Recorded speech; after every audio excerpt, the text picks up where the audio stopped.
Subscribe करें और bell दबाएं ताकि कोई खबर रह न जाए।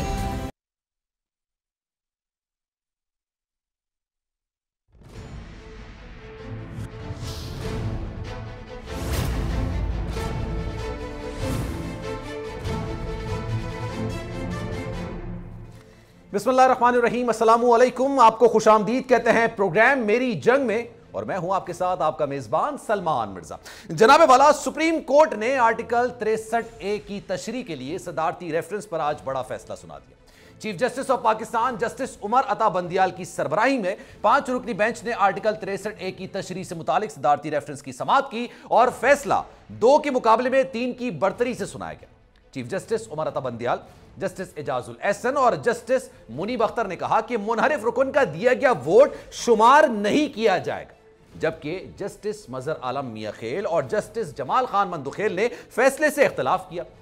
चीफ जस्टिस ने फैसला सुनाते हुए कहा कि मुनहरिफ रुकन का वोट शुमार नहीं होगा, पार्टी पॉलिसी के खिलाफ डाला गया वोट काउंट नहीं किया जाएगा। आर्टिकल 63A का मकसद जमातों के बुनियादी हुकूक का तहफ्फुज है। अदालती फैसले में सदर मुमलिकत के रुकने असेंबली के इन्हराफ की सूरत में ताहियात नाअहली के सवाल पर राय नहीं दी गई और मुस्तकबिल में इन्हराफ रोकने का सवाल अदालत ने सदर को वापस भिजवा दिया। सुप्रीम कोर्ट के अक्सरियती फैसले में कहा गया है कि मुनहरिफ रुकन की नाअहली की मियाद का तयन पार्लियामेंट करे। सदर मुमलिकत के रेफरेंस पर राय देना हमारे लिए आइन दोबारा तहरीर करने के मुतरादिफ है। सुप्रीम कोर्ट ने फैसले में मजीद कहा कि इन्हराफ करना सियासी जमातों को गैर मुस्तहकम और पार्लिमानी जमहूरियत को डिरेल भी कर सकता है। आर्टिकल 63A का मकसद इन्हराफ से रोकना है। आर्टिकल 63A की असल रूह के सियासी जमात के किसी रुकन को इन्हराफ ना करना पड़े। अदालती फैसले से मुनहरिफ अराकीन ताहियात नाअहली से तो बच गए, लेकिन सुप्रीम कोर्ट के इस फैसले के बाद कुछ सियासी तज्जियाकार इस फैसले को इमरान खान के हक में देख रहे हैं, क्योंकि पंजाब में पाकिस्तान तहरीक इंसाफ के 25 मुनहरिफ अराकीन के वोटों पर बनी नून लीग की हुकूमत के लिए अब बड़ी मुश्किलात पैदा होना शुरू हो गई हैं। जहांगीर तरीन, अलीम खान ग्रुप समेत मुनहरिफ अराकीन का मुस्तकबिल क्या होगा, यह तो जनाब अब कल ही पता चल सकेगा, जब इलेक्शन कमीशन मुनहरिफ अराकीन पंजाब असेंबली की नाअहली के खिलाफ दायर रेफरेंस की समाअत पर फैसला सुनाएगा। इस सारे मामले के बाद हुकूमत ने अब, अगर मैं ये कहूं कि घबराना शुरू कर दिया है तो गलत नहीं होगा, क्योंकि वजीर आला पंजाब हमजा शहबाज ने कानूनी माहिरीन से मुशावरत शुरू कर दी है, जबकि वजीर आजम शहबाज शरीफ ने सुप्रीम कोर्ट के फैसले पर मुशावरत के लिए इत्तेहादियों का इजलास भी लिया है। एक के बाद एक बड़ी मुश्किल इस जुम्मा 8 दिन की हुकूमत को पेश करना पड़ रही है। तो जनाब इस पर मजीद बात करेंगे। अनवर मकसूद साहब इस वक्त हमारे साथ मौजूद हैं, आमिर जिया साहब हमारे साथ मौजूद हैं, कमर जमान कारा साहब इस वक्त हमारे साथ मौजूद हैं और अली जैदी साहब भी इस वक्त हमें ज्वाइन करेंगे कुछ देर बाद। सर आपकी इजाजत हो तो अनवर साहब से शुरुआत कर लेते हैं, मोस्ट रेलिवेंट शख्सियत हैं। अनवर साहब ये बताइएगा, अब 63A की तशरीह सामने आ चुकी है, आपको लगता है हर टीवी चैनल और हर तज्जियाकार इसको अपने तरीके से पोर्ट्रे कर रहा है, बता रहा है, लेकिन सर मैं आपसे सीधा सवाल करूंगा कि जनाब इसके बाद हमजा शहबाज का मुस्तकबिल क्या रहता है? जी, मेरे हिसाब से जो फैसला आया है, अगर उसको गौर से पढ़ा जाए तो उसमें 2 चीजें कही हैं। पहली चीज तो ये कही है कि डेमोक्रेसी जो है वो जो है बड़ी इंपॉर्टेंट चीज है, और आर्टिकल 17 जो है कॉन्स्टिट्यूशन का वो फंडामेंटल राइट है। ठीक है। जो लोग इकट्ठे होते हैं पॉलिटिकल पार्टी बनाने के, तो उनके लिए एक ये फंडामेंटल राइट है, और किसी सूरत में भी वो फंडामेंटल राइट को वायलेट नहीं किया जा सकता है। ठीक है। और आगे जाके उन्होंने ये कहा है कि अगर कोई आदमी पार्टी पॉलिसी से इनराफ करता है, ठीक है, तो उस सूरत में उसका जो वोट है वो काउंट नहीं किया जाएगा, इसलिए कि वो वायलेट करता है पार्टी पॉलिसी को, और जब पार्टी पॉलिसी को कोई वायलेट करेगा तो उस सूरत में वो वोट किसी सूरत में भी काउंट नहीं किया जा सकता। अच्छा। तो इस लिहाज से अगर देखा जाए तो ये जो हमजा शहबाज की जो सीट है सीएम, वो खतरे में पड़ गए उन वोटों पे आई है कि जो इनहराफ कर गए थे पीटीआई से, और चूंकि इनहराफ कर गए थे इसलिए वो वोट उतने माइनस कर दिए जाएंगे। अच्छा। तो उस लिहाज से देखा जाए तो वो जो वोट ऑफ कॉन्फिडेंस लिया या इलेक्शन जो हुआ है, ठीक है, वो इलेक्शन में कामयाब नहीं हुए हैं। और अगर कामयाब नहीं हुए ठीक है। तो अच्छा सर, एक और चीज, एक और सवाल आपसे कि तो है ही नहीं इस वक्त, खैर पंजाब में गवर्नर ही नहीं है, तो क्या सदर साहब कह सकते हैं वजीर आला पंजाब को कि भाई आप जो है वो वोट ऑफ कॉन्फिडेंस करवा लें, कि देखते हैं कि जनाब आपके पास कितने अराकीन मौजूद है, क्योंकि सदर ये कह सकते हैं, गवर्नर साहब तो है ही नहीं।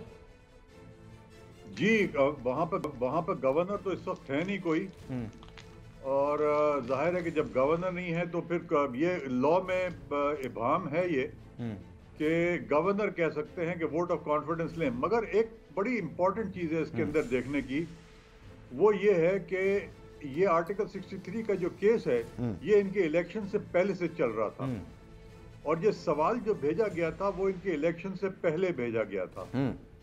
और जब ये इन्होंने कह दिया है कि उनके वोट काउंट नहीं किए जाएंगे, ठीक है, तो इसका मतलब ये है कि जो वो पोजीशन थी इलेक्शन की, वो इलेक्शन के दिन चले जाएंगे और इलेक्शन के दिन पे रिकाउंटिंग होगी, और रिकाउंटिंग होने के बाद वो देखा जाएगा कि वो वोट माइनस करने के बाद क्या इफेक्ट होता है।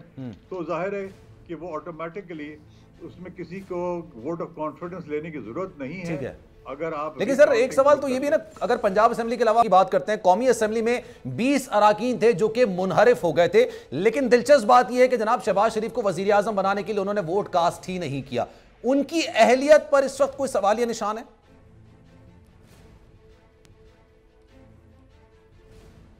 देखिए, अभी तो इलेक्शन कमीशन ने उसमें फैसला दे दिया है कि वो मुनहरिफ नहीं हुए हैं, इसलिए कि उन्होंने वोट कास्ट नहीं किया। मगर मेरे हिसाब से वो मुनहरिफ हो गए हैं। ठीक है। इसलिए आर्टिकल 63A अगर मैं पढ़ूं उसको, जी, तो उसमें बड़ी वाज़ेह तौर पर दो चीजें लिखी हुई हैं सर।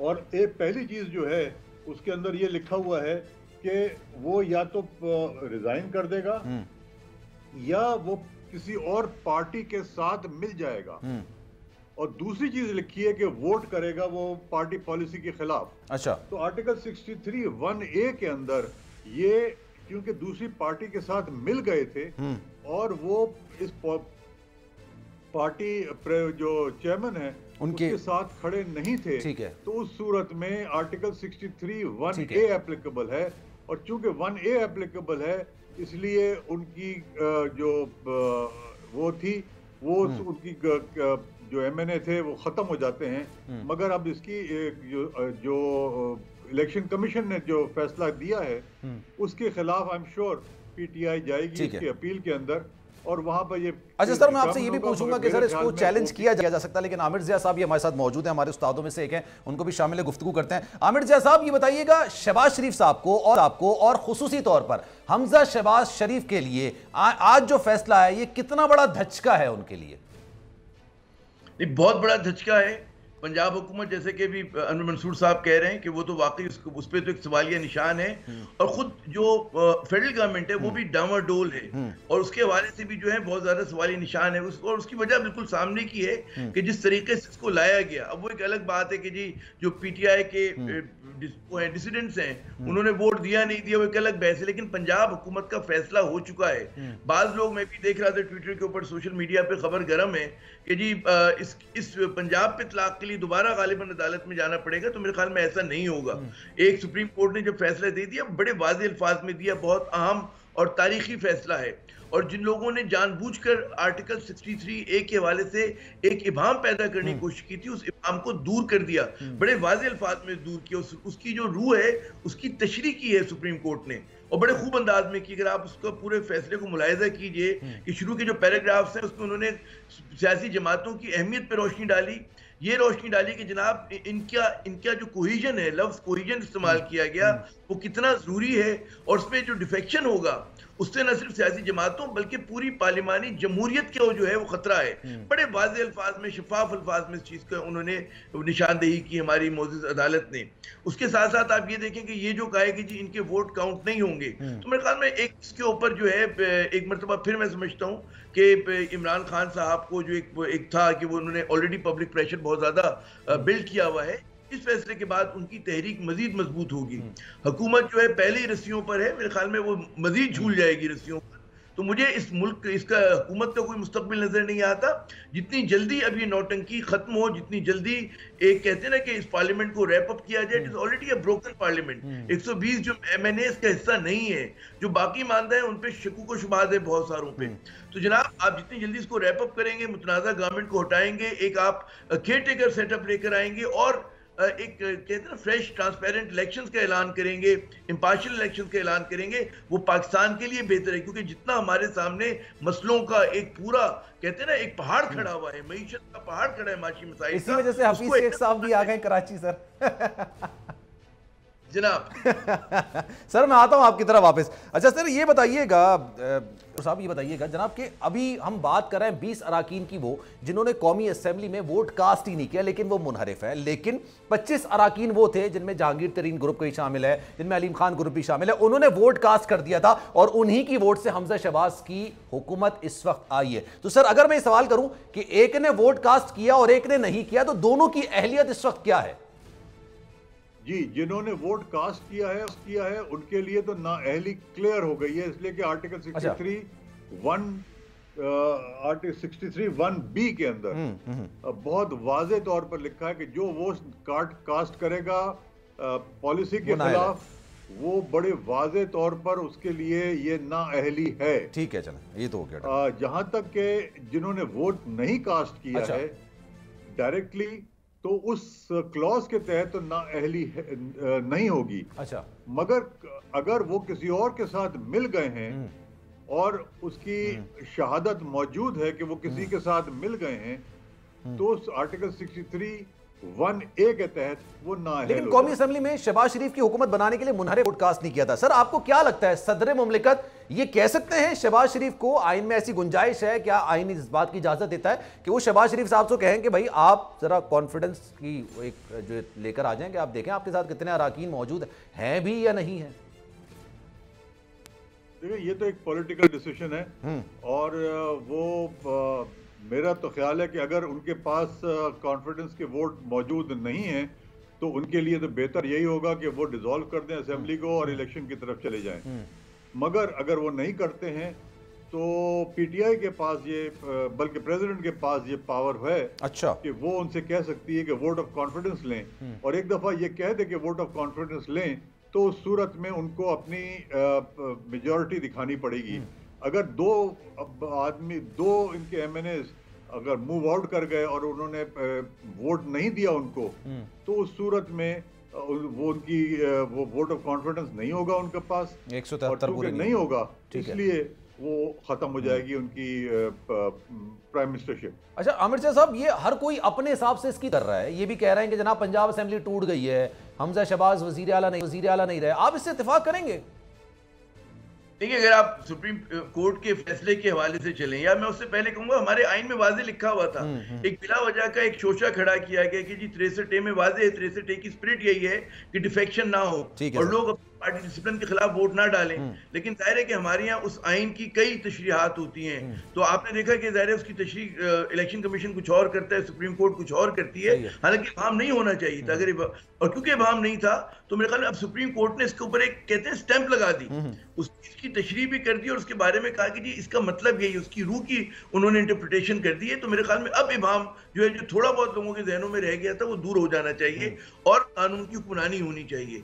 बात यह है कि इस हुकूमत के पास अब इनकी जो ख्वाहिश है शहबाज शरीफ साहब की और उनके इत्तेहादियों की, कि किसी तरह वो अपने करप्शन के केसेस को मैनेज करें और इस्लाहात करें कि जिसकी उससे मदद से ये लोग जो है अगले इलेक्शंस के ऊपर असरअंदाज हो सकें। अब ये ब्रोकन पार्लियामेंट, ये मुतनाज़ा हुकूमत किसी भी किस्म की इस्लाहात करती है, उसकी वजह से जो अगला इलेक्शन होगा वो मुतनाज़ा बन जाएगा। तो मेरे ख्याल में ना पीटीआई को, ना पाकिस्तानियों की अक्सरियत को ऐसी कोई भी जो इस्लाहात की जाएंगी, इस नाम नेहाद इस्लाहात की जाएंगी, रिफॉर्म्स की जाएंगी इलेक्शन के या अकाउंटेबिलिटी के हवाले से, वो काबिल कबूल नहीं होंगे। तो जितना जल्दी है, मतलब उनको रोकने का इनके पास इख्तियार भी तो नहीं ना, पार्लियामेंट में तो है ही नहीं सर, फिर वो लोग किस तरह से रोकेंगे? वो तो नाफिज कर देंगे एक तरीके से। मैं रोकने की बात नहीं कर रहा, बात यह कि इस वक्त वो दबाव डाला जाए कि इसको रैप अप किया जाए सिस्टम को। ठीक है, जब तक आप पार्लियामेंट को रैप अप नहीं करेंगे, मैं रोकने की बात ये नहीं कह रहा कि जी वोट के जरिए, वहां तो पार्लियामेंट तो है ही नहीं, वहां पर नेशनल असेंबली जो है सवालिया निशान है, वहां पे लुटक ऐसी हुई। तो तो अब जरूरत इस बात की है कि जी आप इस चीज को खत्म करें और आप फ्रेश इलेक्शंस की तरफ जाएं और साफ शफाफ इंतखाबात हों। जी अच्छा सर, मैं अनवर मंसूर साहब से भी ये सवाल कर लेता हूं। अनवर मंसूर साहब, ये बताइए कि पंजाब असेंबली टूट गई है या आपको ये लगता है हमजा शहबाज का जो इलेक्शन है वो ही मशकूक हो गया, नहीं हो सकता अब, या उस वो अब आइन के हिसाब से अगर देखा जाए तो वो गैर आइनी तस्वुर किया जाएगा? नहीं, असेंबली अपनी जगह पर मौजूद है। अच्छा, मौजूद है। और उसके अंदर सीएम का एक फ्रेश इलेक्शन कराना पड़ेगा उनको, और इलेक्शन के बाद जो भी मेजॉरिटी वोट लेता है वो 186 वोट है ना, 186 वोट नहीं आए तो फिर 186 वोट लेने होते हैं ना। देखिए, अगर वोट 186 नहीं आते हैं तो जाहिर है कि फिर उस सूरत के अंदर देखना पड़ेगा कि असेंबली कंटिन्यू कर सकती है या नहीं कर सकती, मगर गवर्नर नहीं है तो असेंबली डिसॉल्व भी नहीं हो सकती है। अच्छा। ये एक बहुत बड़ा इबाम है, मगर इस सूरत के अंदर फिर जो है वो रेफर करना पड़ेगा इसको। और ये सब बातें आप जानते हैं सर, तो हमजा शहबाज होंगे, लेकिन इन सारी बातों के बावजूद और आज जो फैसला आया उसके बावजूद भी अगर वो अपनी वजारत आला को कंटिन्यू रखते हैं तो सर क्या ये गैर आइनी तस्वुर किया जाएगा? बिल्कुल गैर आइनी है, बिकॉज कोर्ट ने, सुप्रीम कोर्ट ने बड़े वादे तौर पर ये होल्ड कर लिया है कि वो वोट काउंट नहीं किए जाएंगे। जब वो वोट काउंट नहीं किए जाएंगे तो इसका मतलब ये है कि वो they have to go back to the election date और इलेक्शन के ऊपर रिकाउंटिंग होगी, और अगर वो फिर भी कर रहे हैं तो बिल्कुल आइन के खिलाफ। अच्छा, एक और सकते हैं सर, अपील में जा सकते हैं इस फैसले के?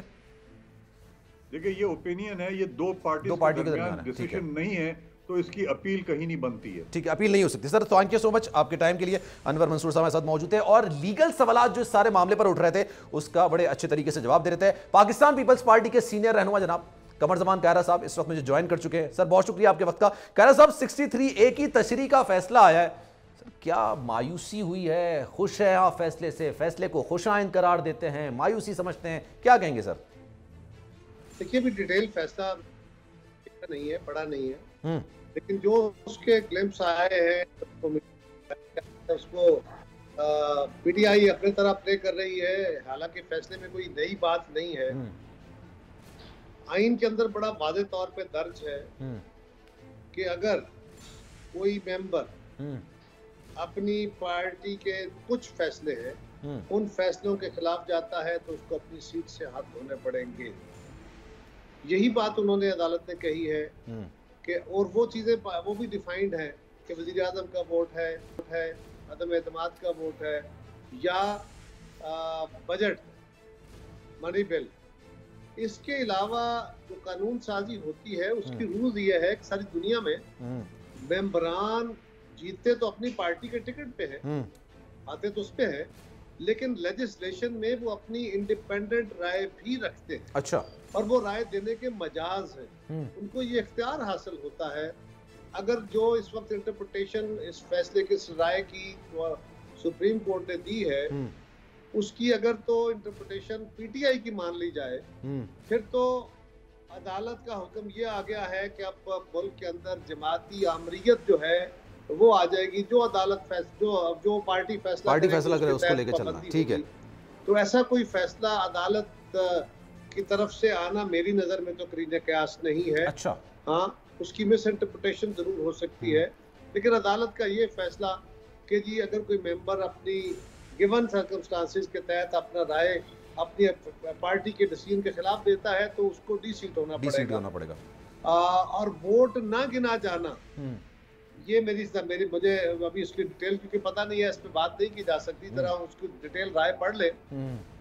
वो भी अगर हुआ तो वो रिट्रोस्पेक्टिव इफेक्ट से तो नहीं होगा, आइंदा के लिए होगा, क्योंकि उस राय आने से पहले ठीक है जो इलेक्शन हो चुके उनके ऊपर उस पे वो इम्प्लीमेंट नहीं हो सकता। ठीक है, वो आइंदा के लिए होगा। लेकिन मैं समझता हूं कि अभी उसके ऊपर भी हतमी राय देने के लिए लेकिन सर जरूरी है। सर, यू प्लेड वेरी, आपने बहुत स्मार्टली प्ले किया था कौमी असेंबली में, आपने मुनहरिफ अराकीन को इस्तेमाल ही नहीं किया शहबाज शरीफ साहब को वजीर आजम बनाने के लिए। लेकिन इस वक्त आप ये मानेंगे पंजाब हुकूमत इस वक्त खतरे में आ गई है इस फैसले के बाद? देखिए जी, इस फैसले में क्या दिया अदालत ने? अदालत ने कहा है कि अगर कोई मेंबर ये करता है तो वो डी-सीट हो जाएगा, ऐसा ही है ना। उनके पास जो राय पे तो जमात ने बंद किया ही नहीं। अच्छा। जमात ने क्या करना था चीफ विप ने उनको कहना था इन राइटिंग के हमारा फलां कैंडिडेट को हमने वोट देना है। जमात का कैंडिडेट तो था ही कोई नहीं। तो जमात के वोट जमात को देने का पाबंद तो वो इसलिए होते कि अगर जमात का कोई कैंडिडेट होता, जमात का कैंडिडेट नहीं था, बल्कि वो कहते हैं कि जमात ने एक ऐसा फैसला किया जिसपे जमात में रिवोल्ट हो गया। सही है, ठीक है। और वो रिवोल्ट ये हुआ कि जिस बंदे को, जिस जमात को अब कल कातिल अपने मुल्क का सबसे बड़ा डाकू कह रहे थे, आज आप पंजाब का हुक्मरान उनको बनाने जा रहे हैं, तो ये क्या फैसले हैं? उसके ऊपर उन्होंने अपनी डिफरेंस ऑफ ओपिनियन किया है और वो अदालत में इस पे जा रहे हैं। ये एक सीरियस राय है बहरहाल कि हाँ, खान साहब उनको चोर डाकू तो कहते रहे, ठीक है, और उनकी जमात का कोई मेंबर भी उम्मीदवार नहीं था, लिहाजा उस पे जमात के मेंबरान जो है वो अगर रिवोल्ट करते हैं बहुत सारे इश्यूज के ऊपर, इमरान खान साहब भी एक मेंबर है ना जमात के, वो भी बहुत सारे इश्यूज के ऊपर जमात की कसरत से डिफरेंट जाते हैं, डिफरेंस ऑफ ओपिनियन रखते हैं। तो जिस तरह एक आम मेंबर जो है, इलेक्टेड मेंबर, वो पाबंद है, इसी तरह इमरान खान साहब भी पाबंद है, इसी तरह पार्टी का लीडर भी पाबंद होता है।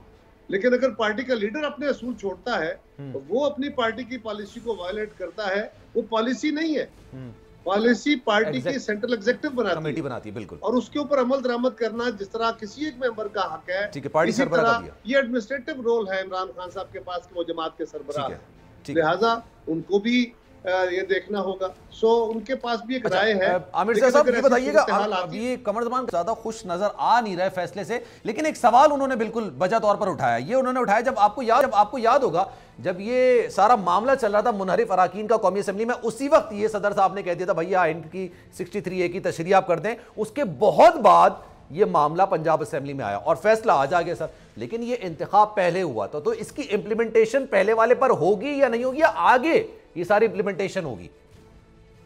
अरे पहली बात तो मैं कहूँ कि कमर जमा कायरा साहब जो हैं वो पाकिस्तान पीपल्स पार्टी के बड़े ज़हीन और फतीन किस्म के रहनुमाओं में से हैं और कमजोर से कमजोर तरीन पोजीशन का दिफा कर सकते हैं। जैसे कि आपने देखा कि अभी उन्होंने माशाल्लाह, मैं इतना ज्यादा मुतासिर हुआ हूँ और मैं यकीनन अगर इनके सामने होता तो तालियां भी हो जाता कि जनाब जिस तरह से उन्होंने इस पोजीशन को कहा।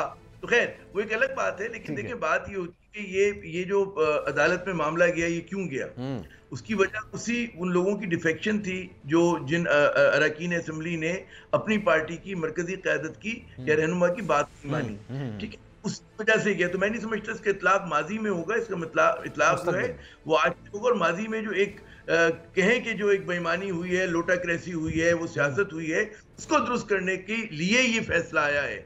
63A की स्पिरिट को समझाने के लिए फैसला आया है। लेकिन यकीनन मतलब है कि हमारे सियासी मुशकाफियों को तो हम लोग जवाब नहीं दे सकते, लेकिन जो सादा दिल पाकिस्तानी है, हम जैसे, जिनकी अक्सरियत है, जो कि मेजॉरिटी है, जो कि जमहूरियत है, वो यही समझती है कि जनाब आप पार्टी के बरखिलाफ अगर फैसला देंगे, और वो तो पंजाब में बिल्कुल वाज़ेह चीज है, बिल्कुल सामने की चीज है, तो किसी किस्म का इबाहम नहीं हो सकता, ना होना चाहिए। तो वहां पर तो मैं समझता हूँ कि हसरत उन गुंचों पे है जो बिन खिले मुरझा गए। तो हमजा शहबाज के साथ जो मसला हुआ है कि एक तो बेचारे वो बड़ी मुश्किल से उन्होंने शेरवानी पहनी, बड़ी मुश्किल से उन्होंने हल्फ लिया, अभी तो उनकी मतलब है काबीना भी नहीं बन पाई थी, अभी तो उन्होंने हुकूमत का मजा भी नहीं लेना शुरू किया था कि उन पर मुसीबत आ गई।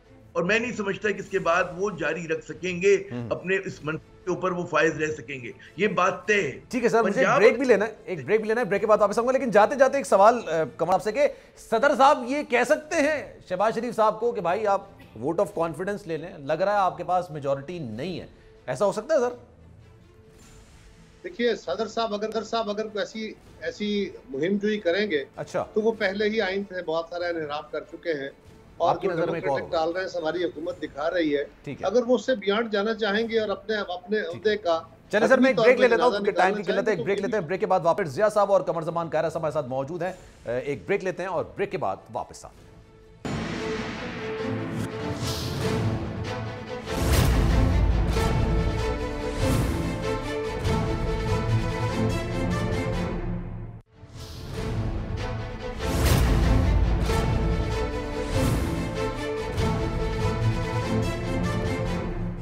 जनाब प्रोग्राम में एक बार फिर से आपको खुशामदीद कहते हैं। आमिर जिया साहब इस वक्त हमारे साथ मौजूद हैं और कमर ज़मान कायरा साहब भी हमारे साथ मौजूद हैं। जनाब एक बात यह है कि मौजूदा हुकूमत की जो असल तरजीहात हैं, या 1.5 साल के लिए या जितने भी अरसे के लिए वो हुकूमत में आई है, उनका सिर्फ मकसद यह है कि किसी तरीके से रिफॉर्म्स करा लिए जाएं, किसी तरीके से जनाब ये तजावीज पेश कर दी जाए जिससे रिफॉर्म्स हो जाए, ईवीएम खत्म हो जाए या फिर ओवरसीज पाकिस्तानियों का जो वोट है वो खत्म हो जाए, उसके बाद जो इलेक्शंस की राह है उसको हमवार कर ली जाए, यानी अपने लिए साजगार कर ली जाए। लेकिन इस सारे मामले में जनाब महंगाई इंतहा से ज्यादा उरूज पर पहुंच गई है, डॉलर 195 तक पहुंच गया। क्या हुकूमत की नजर इस तरफ भी है या सिर्फ इस्लाहात पर है? कमर जमान कायरा साहब हमारे साथ मौजूद हैं। कमर साहब ये बताइएगा, इनसाइड क्या इतलात है पार्टी की? इलेक्शंस आपने इसी साल कराने या अगस्त 2023 में इलेक्शंस होने? देखिए, ये इलेक्शंस के ऊपर सारी हुक्मरान जमातों का ये तयशुदा फैसला था और है। अच्छा, क्या कि हम इस जो पिछली हुकूमत थी उसका खात्मा करेंगे। खान साहब की हुकूमत, ठीक है, ये एतमाद के वक्त ये बाकायदा एजेंडा था।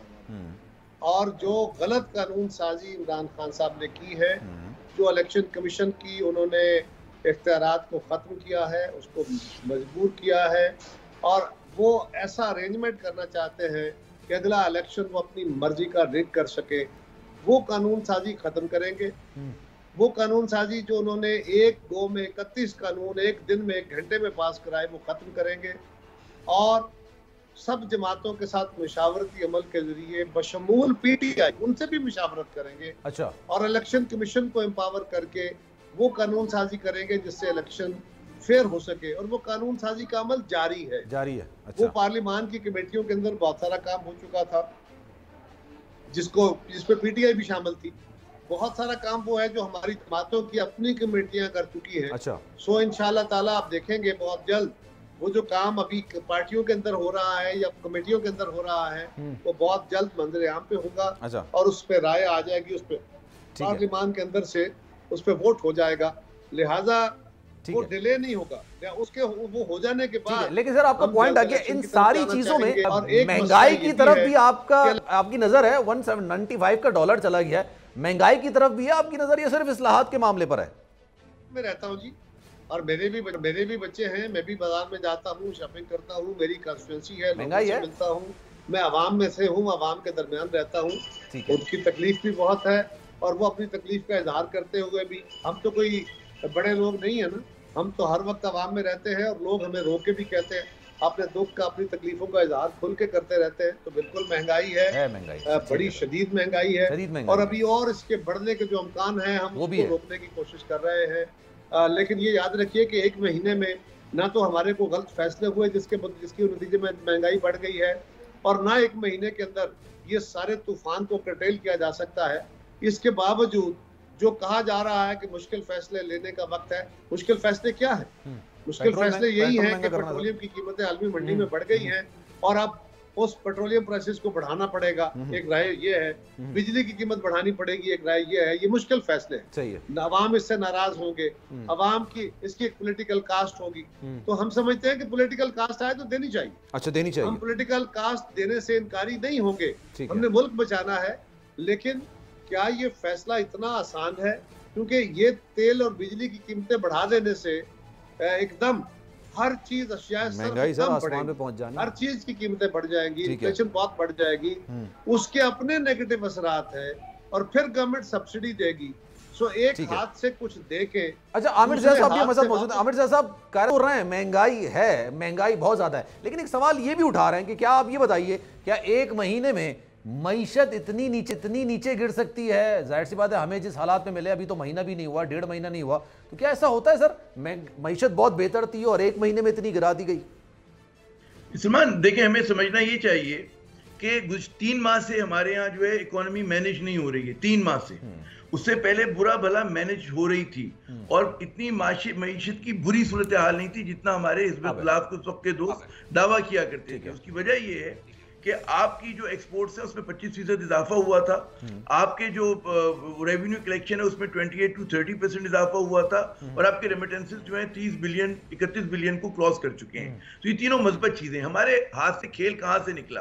कि वो हाथ से गेम उस वक्त निकला कि जब दुनिया भर में कमोडिटी प्राइसेस ज्यादा हो गई और जब इमरान खान ने हिज़्ब इख्तिलाफ और मीडिया के दबाव के तहत जो है एक सब्सिडी दी जो उन्हें नहीं देनी चाहिए थी, मगर वो जाहिर है कि इतना ज़्यादा शोर मच रहा था, इतनी ज़्यादा पॉलिटिक्स हो रही थी, तो एक उनका गलत फैसला था। उसके बाद अगर हुकूमत इस तरह का इंतशार ना होता, 2 महीने जो साजिश ना हो रही होती और कोई पायदार हुकूमत होती, तो वो यकीनन मैनेज कर सकती थी। क्या करना था, आप 60 मिलियन फर्ज करें लीटर्स पाकिस्तान जो है तेल और डीजल इस्तेमाल करता है रोज का यौमिया, अगर आप ऐसे इक़दाम करते कि जी उसकी जो खपत है वो जरा कम हो जाए, आप वर्किंग आवर्स लंबे कर सकते थे, छुट्टी ज्यादा कर सकते थे, वर्क फ्रॉम होम कर सकते थे, प्रोटोकॉल की गाड़ियां चलती हैं उसको कम कर सकते थे, अननेसेसरी इंपोर्ट्स को कम किया जा सकता था। आपने नहीं किया 2 महीने, क्योंकि इमरान खान खुद मुश्किल में थे। ये हुकूमत 1 माह से आएगी, जमूत का शिकार है।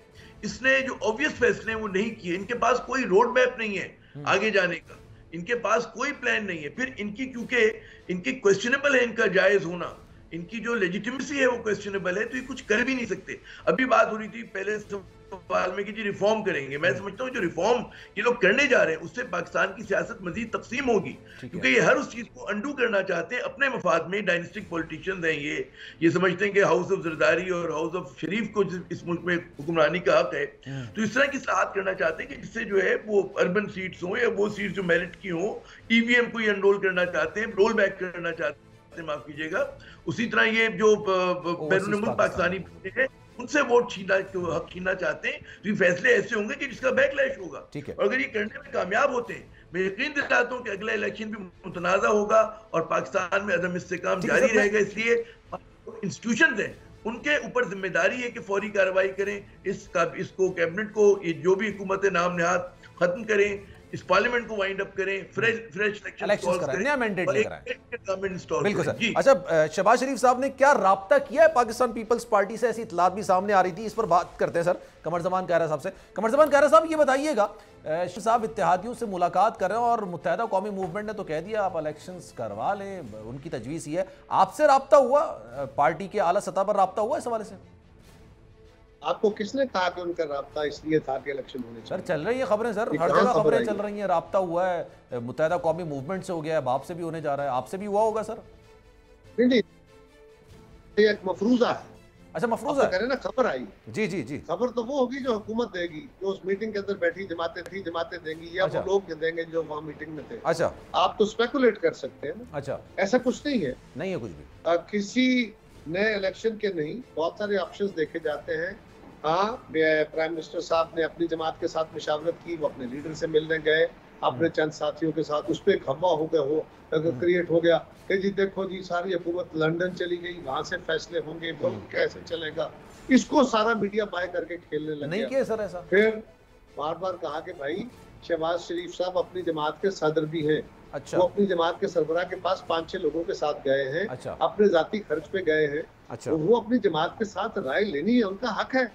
अब वो वापस आए हैं तो उन्होंने जरदारी साहब से भी मीटिंग की है, उन्होंने मौलाना से भी मीटिंग की है, उन्होंने पीटीआई अपने एमकेएम से भी मीटिंग की है, बाकी जमातों से भी वो मीटिंगें कर रहे हैं, और उस मीटिंगों में यकीनन वो राय ले रहे होंगे कि क्या है ये मुश्किल हालात है, इस पे क्या फैसले करने चाहिए। तो सर वो जो राय आएगी इन मीटिंग इलेक्शंस पर बात हुई या नहीं हुई? इलेक्शंस पर क्या डिस्कशन इस पे?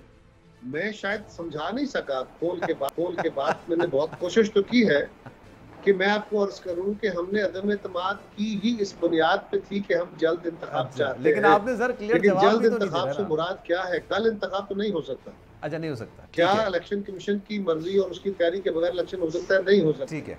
क्या इलेक्टोरल रिफॉर्म्स के बगैर हमारी जमातें इलेक्शन पर राजी हो जाएगी? नहीं होंगी। अच्छा, तो ये जो ब्रेक पर जाना, मैंने आमिर साहब ये बताइएगा, ये तो कह रहे हैं सर ऐसा कुछ भी नहीं है, ये हम सब ऐसी स्पेकुलेट कर रहे हैं, ये बात है, ऐसा कुछ नहीं है, होंगे इलेक्शंस अपनी जगह पर ही होंगे। वो कहते हैं जाने ना जाने गुल ही ना जाने, बाग तो सारा जाने। अब ये सब कुछ भी कहते रहे, वो यहाँ पर कराची में जो बिजनेसमैन है जो बड़े सेंसिटिव होते हैं, उनकी दौलत लगी हुई है, पैसे लगे हुए, सरमाया लगा हुआ है। दूसरा रोज में बात कर रहा था, वो घंटे और दिन है इस हुकूमत के लिए कि ये हुकूमत 48 घंटे की मेहमान है, कोई कह रहा है 32 घंटे की मेहमान है, तो जो एक पब्लिक परसेप्शन है उसको ये लोग शिकस्त नहीं दे सकते। क्योंकि टाइम की किल्लत है, मैं वरना डिटेल में सर आपसे बात कर सकता। Thank you so much. Aamir साहब हमारे साथ मौजूद थे, कमर हमारे साथ मौजूद थे, उनका कहना था बातचीत चलती रहती है, इसमें कोई मसला थोड़ी है, कोई ऐसी स्पेकुलेशन है मीडिया फैला रहा है, खबर तो वो होगी जो हुकूमत खुद बताएगी। तो जनाब एक ब्रेक लेते हैं, ब्रेक के बाद वापस आएंगे, अली जैदी साहब हमारे साथ मौजूद होंगे, तो जनाब हमारे साथ मौजूद रहिएगा।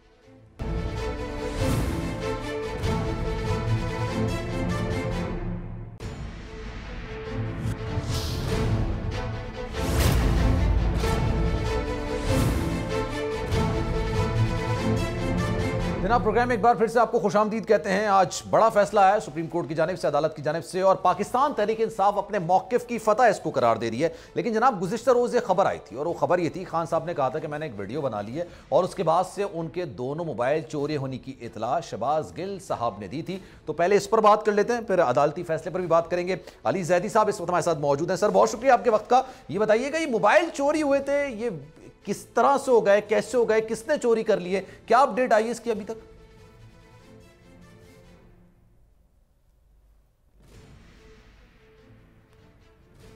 मेरे ख्याल में सियालकोट में जो वो धक्कम धक्की थी उसमें शायद कोई मोबाइल उनका चला गया। That's what I hear. मैं तो क्योंकि कराची में बैठा हूँ, मैं नहीं गया इस्लामाबाद पिछले 7-8 दिन से, मेरी जिम्मेदारी सेंस की है।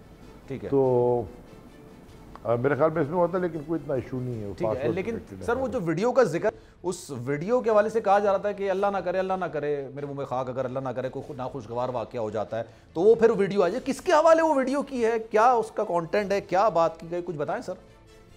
यार सलमान, आपका पहले तो मेरी दुआ है कि ऐसा मौका ही ना आए कि कभी वीडियो। मेरी भी दुआ है सर, मेरी भी दुआ। दूसरी बात ये कि पहली बात और दूसरी बात ये कि मुझे तो पता नहीं कि किसको उन्होंने दी है, और तीसरी बात ये अगर मुझे पता भी होगा तो मैं ऑन एयर तो नहीं बताने लग गया। अच्छा, शायद आपसे कोई खबर मिल जाए। अच्छा सर, क्या देख रहे हैं आप, शहबाज शरीफ साहब की हुकूमत जा रही नहीं जा रही, एक बड़ा फैसला भी आज आ गया है अदालत की जानिब से, क्या इत्तेहादियों से मुलाकातें कर रहे हैं, क्या इनसाइड स्टोरी है सर? देखें, जो भी फॉरेन हैंडलर्स इनके थे, बाहर के लोग, जो भी लोग जिन लोगों ने भी साजिश की, कंस्पायर किया ये सारा तमाशा रचाने में, फॉरेन फंडेड रिजीम चेंज, दो चीज़ें तो क्लियर हो गई हैं।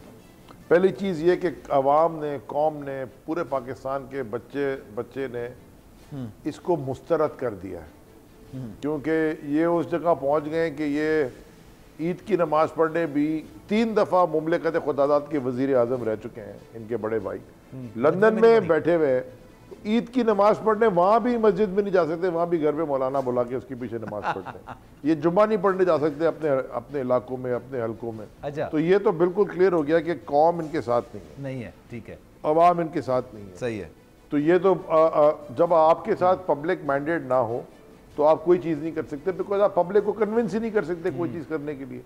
यानी कि खान साहब एक कॉल देते हैं और रात निकल आओ तो सारी कौम निकल आती है, 4 घंटे में पूरी कौम निकल आती है। सही है। ये जितना बड़ा इनका जलसा एयरपोर्ट पे था बिलावल का, उससे बड़ा तो हमारा स्टेज पे होता है जलसा। सो देयरफॉर इनके पास पब्लिक मैंडेट नहीं। दूसरा ये क्लियर हो गया कि इनके पास गवर्नेंस मॉडल भी कोई नहीं था, यानी कि कोई इनके पास कोई प्लान नहीं था, कोई इनको नहीं पता था क्या करना है। क्या ये समझ रहे थे कि जी वो अमेरिका के साथ मिलकर रजीम चेंज अगर ये कर दें सक्सेसफुली तो जी फैटे फौज से निकाल देंगे और बड़ा पैसा वैसा मिल जाएगा अमेरिका से। वो उनको ठेंगा भी नहीं मिला, और ये तारीख इन्होंने शायद पढ़ी नहीं है, क्योंकि ये तो तारीख है। तो सर ये पावर है, जैसे आप लोग कहते हैं चार्टर्ड ऑफ सी हुई थी पाकिस्तान पीपल्स पार्टी और मुस्लिम लीग नून के दरमियान, आप बैठ के चार्टर्ड ऑफ इकोनॉमी कर लेना सर, बैठ के बात कर लें, इकोनॉमी को बेहतर कर लें, आपका फायदा, मेरा फायदा, आवाम का फायदा, सबका फायदा इसमें, या आपने सिर्फ इलेक्शन ही करना है? मुतालबा यही है। देखिए, हम इनको मानते ही नहीं है। अच्छा। ये एक लेजिटिमेट हुकूमत है ही नहीं, ये इलीगल तरीके से ये आके बैठ गए ऊपर, इनकी कोई लेजिटिमेसी नहीं है, या इनकी जब एक लेजिटिमेसी नहीं है इनके पास तो हम इनसे क्या बात करें? ये मेरे घर पे कोई कब्जा कर ले तो मैं उसे, मेरा काम है कब्जा छुड़वाना कि मैं उसे नेगोशिएट करूंगा कि यार बिजली का बिल और खंबे, मेरे घर के पंखे कैसे ठीक करा दो, कोई बात नहीं होनी। पहले मेरा काम है घर से मैं वापस लूँ। तो ये कोई बात जो नहीं होनी है सियासी लोगों से है या गैर सियासी लोगों से भी कोई बातें नहीं होनी? गैर सियासी क्या होता है, मुझे समझ में नहीं आती गैर सियासी क्या। जो कहते हैं हम गैर सियासी हैं। आप माशाल्लाह आपकी फैमिली है तो आपने फैमिली पॉलिटिक्स, आप एक सेकंड ना, इंसान सियासी जानवर होता है और जानवर गैर सियासी होता है। अच्छा। मैं आपको समझा देता हूँ। फैमिली पॉलिटिक्स का लफ्ज आपने सुना है ना, घर में पॉलिटिक्स होती है ना फैमिली में, बिल्कुल, सास बहू नंद ये वो सब चक्कर चल रहा होता है। फिर आप एक ऑर्गेनाइजेशन में काम करते हैं, माशाल्लाह बड़ा चैनल है, बड़े सारे लोग हैं, तो वहाँ कॉर्पोरेट पॉलिटिक्स होती है, 100% होती है आपके पास पॉलिटिक्स। मुझे पता है, मैं बता दूंगा कि पहले इसको प्रोग्राम दे दें, इसको दे दें, वो आगे ना चला जाए। वो ये इंसान की फितरत है यार, इसको क्या चेंज कर रहे हो? कोई कौन से इंस्टीट्यूशन में कौन सी जगह पे पॉलिटिक्स नहीं होती? क्लास 4 में थे हम, क्लास 4 में थे तो इलेक्शन होके मॉनिटर बनते थे, वो सियासत नहीं थी क्या? वो कहते यदि क्लास इलेक्शन होगा मॉनिटर बनोगे, वो चौथी जमात के बच्चों को, तो वो पॉलिटिक्स नहीं थी क्या? कॉलेज में पॉलिटिक्स नहीं होती थी? ये असातिज़ा में पॉलिटिक्स नहीं होती? पॉलिटिकल साइंस सब्जेक्ट पढ़ा नहीं जाता पाकिस्तान में क्या? हार्वर्ड में नहीं पढ़ा जाता? तो ये क्या कि गैर सियासी? मुझे इसमें समझ में नहीं आती कि गैर सियासी क्या होता है। क्या फौज में पॉलिटिक्स नहीं होती? चले मैं आपसे इतने खुल के बात कर लेता हूँ, नहीं होती क्या? पता नहीं सर, आप बताएं भाई। ये कोई दुनिया में ऐसा इंस्टीट्यूशन नहीं होगा, पूरी दुनिया में। मैं पाकिस्तान तो फौज की बात ही नहीं कर रहा, ओहो मैं तो अमेरिकन फौज की बात कर रहा हूँ, उसमें अंदर पॉलिटिक्स नहीं होती। छोड़ देना, आपको यहाँ डर लगता है बोलते हुए। पॉलिटिक्स तो हर जगह होती है, जहाँ 3 के 5 होंगे वहाँ पॉलिटिक्स होगी। जहाँ इंटरेस्ट लोगों को अलाइन करने का मतलब होता है पॉलिटिक्स, और एक आदमी उसमें लीड लेता है। और एक पॉलिटिशियन एक अलग चीज बननी होती है, लीडर एक अलग बनना होता है। वो बड़ा पुराना मुहावरा है ना कि पॉलिटिशियन जो होता है वो अगले इलेक्शन का सोचता है, और लीडर जो होता है वो अगली नस्ल का सोचता है। बिल्कुल। तो ये बड़ा पुराना मुहावरा है। जो काम खान साहब ने किया उसमें इलेक्शन का क्या था? इलेक्शन का क्या था? वो तो अपनी हुकूमत के अंदर ही शेख साहब ने ये कहा था कि जनाब मई के आखिर तक अगर इलेक्शंस नहीं होते हैं तो बहुत ज्यादा मुश्किलात हो सकती हैं, बहुत ज्यादा प्रॉब्लम्स हो सकती हैं। सर लेट सपोज 20 तारीख अभी कल परसों ही आ जाएगी, आपको क्या लगता है कि अगर ये अनाउंस कर देते हैं कि लॉन्ग मार्च का, और ये आप लोग जाके धरने के लिए बैठ जाते हैं, हुकूमत से कहते हैं भाई इलेक्शंस कराओ, हुकूमत कहती नहीं कराते, फिर क्या करेंगे? ये आपको उस वक्त बताएंगे। अच्छा, उसी जहन में है सर? कभी भी वॉर स्ट्रैटेजी टीवी पे नहीं डिस्कस की जाती, बंद कमरों में की जाती है। अच्छा ये बताइए। तो कभी नहीं बताऊंगा मैं टीवी पे बैठ के कि हमने क्या करना है। आपको जो स्टेप बाय स्टेप बता रहे हैं हमने बता दिया जी, हम लॉन्ग मार्च में जा रहे हैं। लॉन्ग मार्च में जा रहा है, जहन में क्या प्लान है पूरा? ठीक है। अच्छा, मगर मेरा ख्याल नहीं है कि ये कमीशन ने माजूरी जाहिर कर दी है जनाब सुप्रीम कोर्ट में, आपको पता ही होगा 7 माह से पहले इलेक्शंस नहीं करा सकते, और इस बात को भी 1-1.5 माह हो गया। आपको लगता है हुकूमत ही रुकावट है, इलेक्शन कमीशन ही रुकावट है, और कोई नहीं है? पर इलेक्शन कमीशन के दरवाजे बंद कर दें अगर वो इलेक्शन नहीं करा सकते। कानूनी तौर पे वो बाउंड है कि 3 महीने में इलेक्शन करवाएं कभी भी। तो वो अगर वो नहीं करवा सकते तो वो करवा क्या सकते हैं? फिर वो बैठे क्यों हैं? तनख्वाह क्यों खा रहे हैं टैक्स पेयर के पैसों की? तो आपके टैक्स और मेरे टैक्स पे रहते हैं ना। तो नहीं करा सकते तो क्यों बैठे हैं? वो उनका तो काम है। ये को मिनिस्ट्री ऑफ फाइनेंस को बोलते हैं इलेक्शन करा दो, वो बोले जी मैं नहीं करा सकता, तो बोले हाँ जी नहीं करा सकते, आपका काम नहीं है। मिनिस्ट्री ऑफ लॉ को बोलते हैं कि जाओ इलेक्शन करा दो, बोले हम कैसे कराएंगे, हमारा काम नहीं है। जब आप एक इलेक्शन कमीशन है, इसका मतलब है कि आप मुझे पीएनएससी मेरे अंडर थी, आप पीएनएससी को बोले तेल ले आओ, मैं तेल नहीं ला सकता भाई पाकिस्तान के लिए, तो भाई पीएनएससी खोली क्यों है? बंद कर दो। अच्छा ठीक है। अच्छा सर एक सवाल और मैं बेसिकली मैं जानना चाहता हूँ, ये जैदी साहब को मैं इसलिए पसंद करता हूँ, अली जैदी साहब को खुल के बात करते हैं, जिगरे के साथ बात करते हैं। सर खान साहब के दौरे हुकूमत के आखिरी दिनों में इदारों के साथ ताल्लुकात कैसे थे सर? जैदी साहब क्या कहेंगे? इदारों का मतलब डिफाइन कर दें, मैं जवाब दे दूं। सर मैं मासूम सर, मुझे कहाँ फंसा रहा है सर? सवाल आपने पूछा है ना, इदारों के साथ एस्टेब्लिशमेंट की बात कर। एस्टेब्लिशमेंट डिवीजन तो कैबिनेट के अंदर आता है, वो तो प्राइम मिनिस्टर ऑफिस के अंदर है। और कौन सी? अच्छा आप फौज की बात कर रहे हैं ना, आप सीधा बोले ना, एस्टेब्लिशमेंट वो नहीं है, एस्टेब्लिशमेंट तो सारी कुछ होती है। अच्छा फौज को बोलेंगे, फौज के साथ ताल्लुकात ठीक नहीं थे। एस्टेब्लिशमेंट तो हर एक चीज है। आपकी जो पूरी बोल की बिल्डिंग है उसके अंदर एक एस्टेब्लिशमेंट है ना, उसमें जो चाय पिलाने वाला है, हाँ पहले मैं जरा ये कौम को भी क्लैरिटी आनी चाहिए।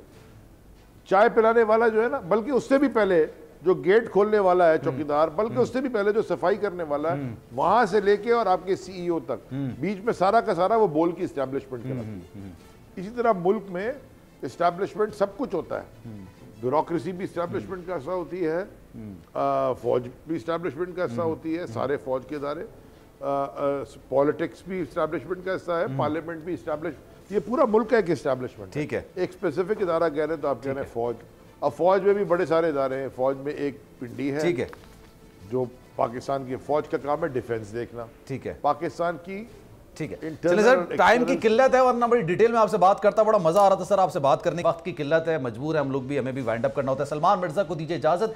जिंदगी रही, सेहत रही। कल 11 बजे आपसे फिर मुलाकात होगी। ख्याल रखिएगा अपना। अल्लाह हाफिज।